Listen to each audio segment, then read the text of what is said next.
প্রত্যেক দিন শেষ রাতে আমরা যখন সেহরি খাওয়ার জন্য উঠি, কি খাওয়ার জন্য?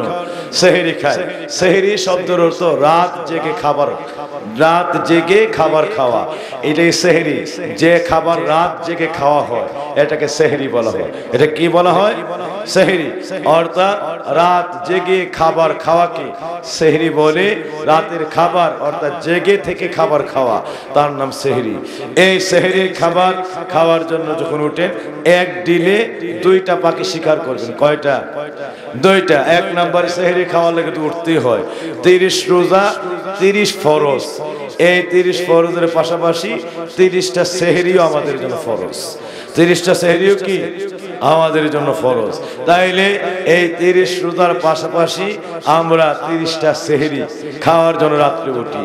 এই সেহরি যে খান, এই সেহরি খাওয়ার জন্য আপনি যখন উঠতেই হবে, সারা বছর তো পারি না, অন্তত মাহে রমাদানে রোজা রাখবো নিয়তে সেহরি খাওয়ার জন্য উঠি। এই টাইমে আরেকটা পাখি আমরা শিকার করি।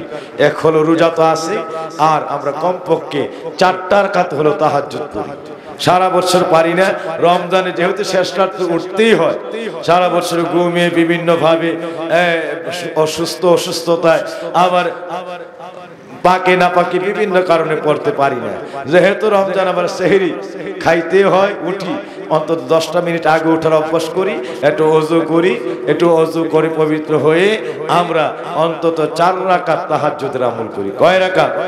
আরো জোরে কয় রাকাত? তবে নবীজির মাসনুন সুন্নত হলো আল্লাহর নবী 8 রাকাত তাহাজ্জুদ পড়তেন। আমার নবী সর্বনিম্ন কয় রাকাত পড়তেন? 8 রাকাত। এটা আমার নবীর দায়মান আমল ছিল। এইজন্য এটা হলো পূর্ণ সুন্নাত। এটা কি পূর্ণ সুন্নাত? তো 8 রাকাত পড়তে না 8 মিনিট না 2 মিনিট লাগলো আর কি, পড়েন না। এই 8 রাকাত নামাজ আর না পারলে কয় রাকাত? না 4 রাকাত। আমার নবী বলেন রমজানের 1 রাকাত তাহাজ্জুদ আমার উম্মতের জীবনের 700 রাকাত তাহাজ্জুদ নামাজের সওয়াব হয়ে যাবে। আমার উম্মতের জীবনে রমজানের 1 রাকাত তাহাজ্জুদ আমার উম্মতের জীবনের কয় রাকাত তাহাজ্জুদের সওয়াব হয়ে যাবে? যে বছরে দিন হইল 365টা, এরপর উঠতে পারি না পাকে না পাকে বিভিন্ন কারণে, অসুস্থতায়। তো রমজানের 1টা রাকাত যদি পুরা বছরের মানে পুরা বছর পাইতে হইলে 365 রাকাত হয়ে যাইতেছে 700 রাকাত। সুবহানাল্লাহ। তো এমন আমল সারে বোকা ছাড়া আর কেউ হতে পারে না, ঠিক না? ঠিক। তাইলে 1 রাকাত যদি 700 রাকাত হয়, এবার 4 রাকাতের অবস্থা কি? 8 রাকাত পড়লে তো কয় বছর তাহাজ্জুদ। সুবহানাল্লাহ, আল্লাহু আকবার। মনে হবে যে জীবন শক্তি তাহাজ্জুদ শুরু করছেন 30 রোজায়। 30 রোজায় যদি 30টা তাহাজ্জুদ পড়তে পারে, সুবহানাল্লাহ, এই মাহে রমাদানই যথেষ্ট। আল্লাহু আকবার। আমরা এই তাহাজ্জুদের আমল চাই কি চাই না? আর হাতটা উঁচু করে বলি চাই কি চাই না? এই তাহাজ্জুদ পরে একটা দোয়া আছে, রোজার শেষে বলছে একটা দোয়া, দিনের শেষে ইয়া মালিকু ইয়া মালিকু ইয়া মালিক। আর রোজার শুরুতে সেহরি খাবেন, এই সময় একটা দোয়া, দোয়াটা হলো ইয়া ওয়াসিআল মাগফিরাত ইয়া ওয়াসিআল মাগফিরাত ইয়া ওয়াসিআল মাগফিরাত ইয়া ওয়াসিআল মাগফিরাত ইয়া ওয়াসিআল মাগফিরাত। আমার নবী বলেন সাহাবীরা রে, এই দোয়াটা যারা 300 বার পড়বে, কয়শো বার? 300 বার। আপনি তাহাজ্জুদের নামাজের পরে 300 বার, 5-7 মিনিট সময় লাগবে। না পারলে অন্তত যত পারেন দাওয়াত করবে।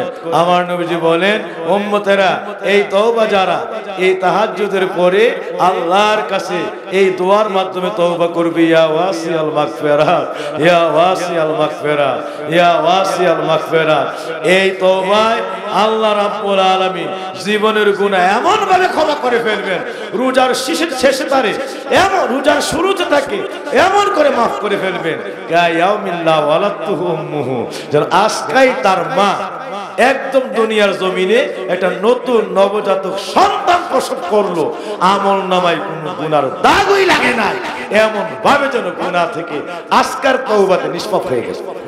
সুবহানাল্লাহ। এমন ভাবে যেন গুনাহ থেকে আজকার তওবায় নিষ্পাপ হয়ে গেল। যেন মা আজকে এই সন্তানটাকে মাত্র আজকার রাত্রে প্রসব করলো, কায়াউমিন লা ওয়ালাতুহু উম্মুহু। সুবহানাল্লাহ।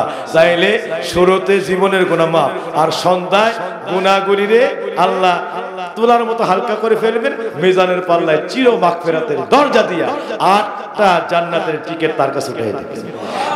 সকালে গেলে ফজরের আগে সেহরির লগ্নে জীবনের সব গুনাহ মাফ, আর রোজার শেষ লগ্নে মিজানের পাল্লায় ক্ষমা, 8টা জান্নাতের টিকিট হাতের মধ্যে উঠিয়ে দিবে।